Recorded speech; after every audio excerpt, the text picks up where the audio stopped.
Warm welcome, this is Markus Termin, Astrologisches Stundenbuch, Astrological Book of the Hours. It's the 3rd of February 2024. Let's have a look at the chart. You see there's a square position from the moon to the sun. It's the last square position before we get into the new moon. But for now, the moon is occupying in Scorpio the 11th sector or section compared to the new moon in the sign of Capricorn. And 11th section means that the moon gets a flavor of Aquarius because Aquarius is the 11th house.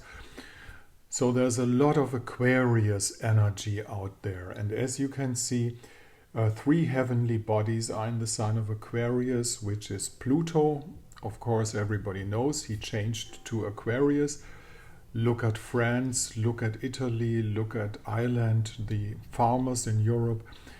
Go out on the streets for it's a starting revolution. Actually, this is what happens with Pluto in Aquarius.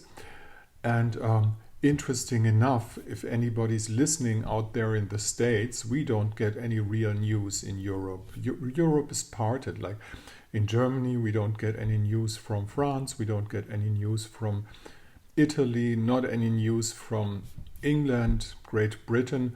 We get some, but those are selected. We are all caged in our states, but our policies are being decided in a not really democratic way by some superior persons that we have no influence on at all.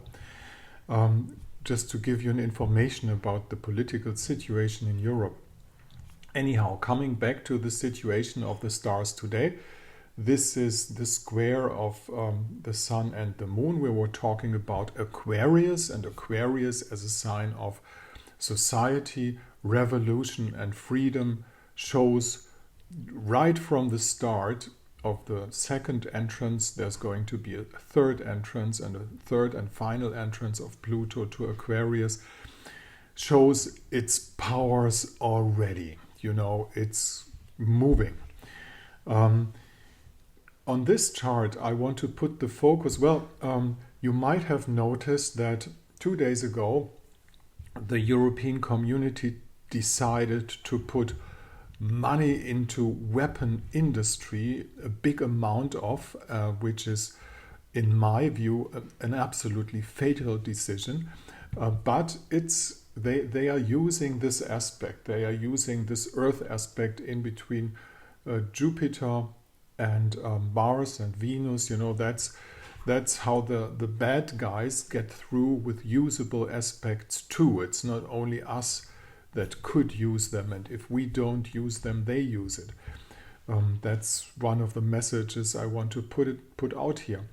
But anyhow, putting the focus on Chariklo is interesting because Chariklo has a conjunction to the sun today, and this gives us the chance to put a spot on everything that is within the light of the sun.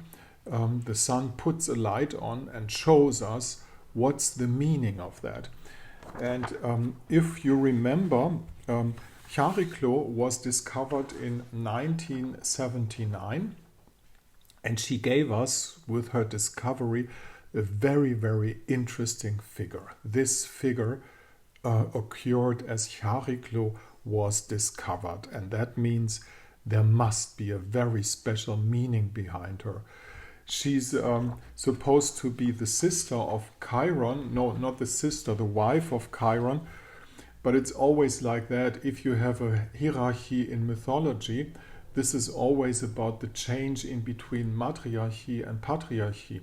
Whenever a wife or a sister or some kind lower graded person to another god or goddess or demon appears, you can be sure that it used to be the other way around a few hundred years before that.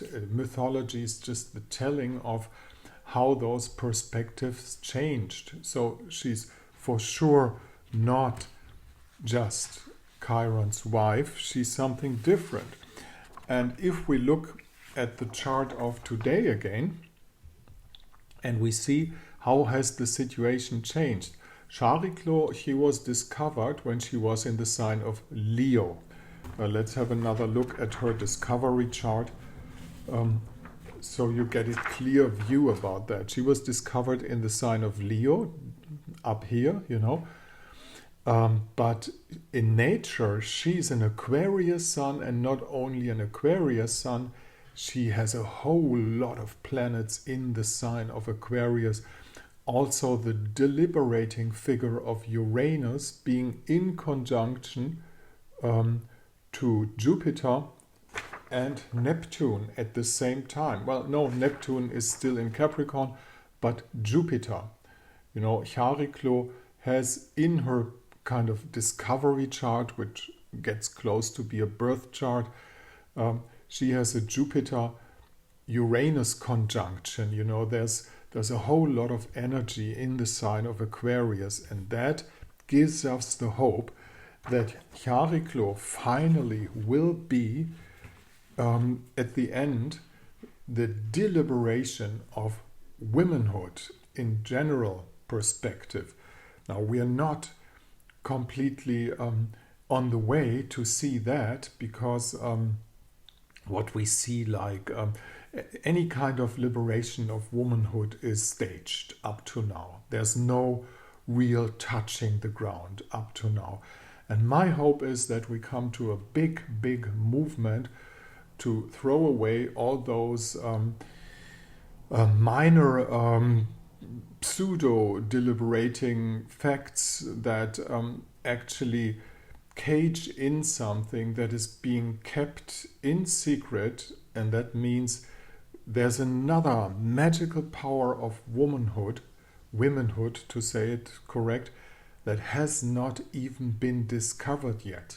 We are not just walking animals with a brain in our head. We're way more, and we have lost lots of abilities throughout the last millenniums, and this has a certain reason. And to come behind the reason, to discover that reason, in my view, is very important.